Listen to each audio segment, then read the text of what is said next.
So at the beginning of the year, I was approached with a statistic by one of my friends regarding fantasy football finishes for running backs. And it kind of boggled my mind a little bit.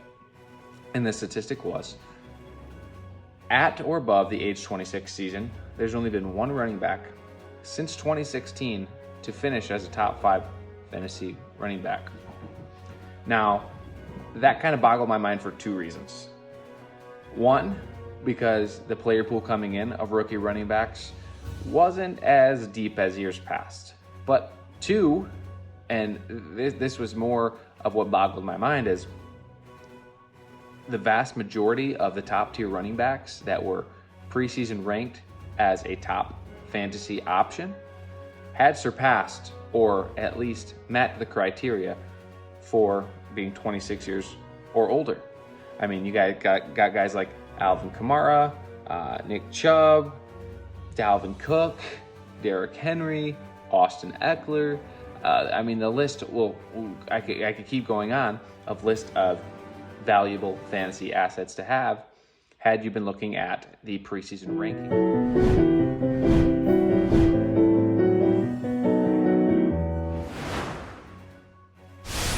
So none of these guys that are over age 26 are really changing the narrative on the whole top 5 finish thing so far, besides maybe Nick Chubb, but we still have a long way to go, obviously, and I'm not saying none of those guys will sneak their way in, but it's not looking too great. So let's kind of discuss where we go from here, though. Is this, if you're a fantasy manager with the Dalvin Cooks or the Alvin Kamara's, Austin Eckler's of the world, is this where you just say, all right, well, I guess my season is kind of in shambles? Or do we kind of use this information as leverage to trade for some of the younger guys, even if you might feel like you're losing in the trade immediately, to get a player that has a much higher potential to actually win you a fantasy championship?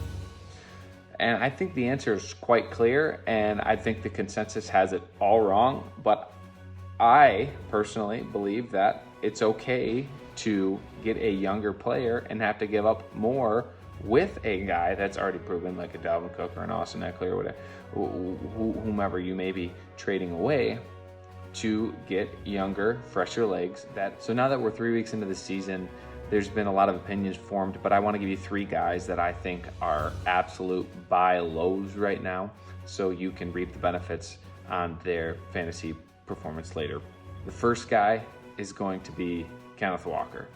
And I'm not just saying this because I'm a Michigan State fan, but if you look at the recent history or just the past 3 years of health for Rashad Penny, he's missed 6 games or more in all 3 of the last 3 seasons that he's played in.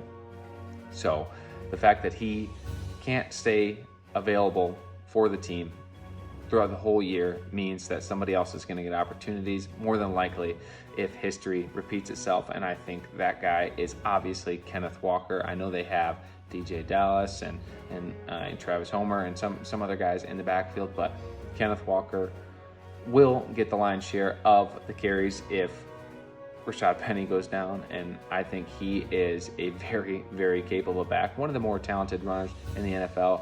We just haven't seen it yet. So Kenneth Walker, a buy low guy right now. The second guy I'm going to be talking about is Breece Hall.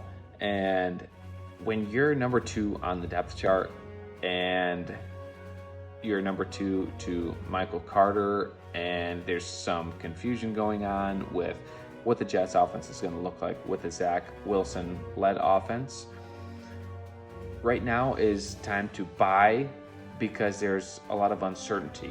Now, I know Breece Hall has looked good in his limited performance. He's put up very flex-worthy points in his limited opportunities that he's had so far. So I think Breece Hall is definitely a guy that once he surpasses Michael Carter and runs away with the job, he is going to put up top 5 fantasy RB numbers from that point forward. And I think that could be coming sooner than later if the Jets coaching staff has any sort of wit to them at all. So the third guy I think I would buy low right now, right after they faced a really, really solid defensive line of the Tampa Bay Buccaneers, is A.J. Dillon.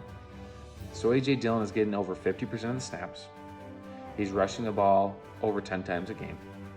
He's getting work in the passing game.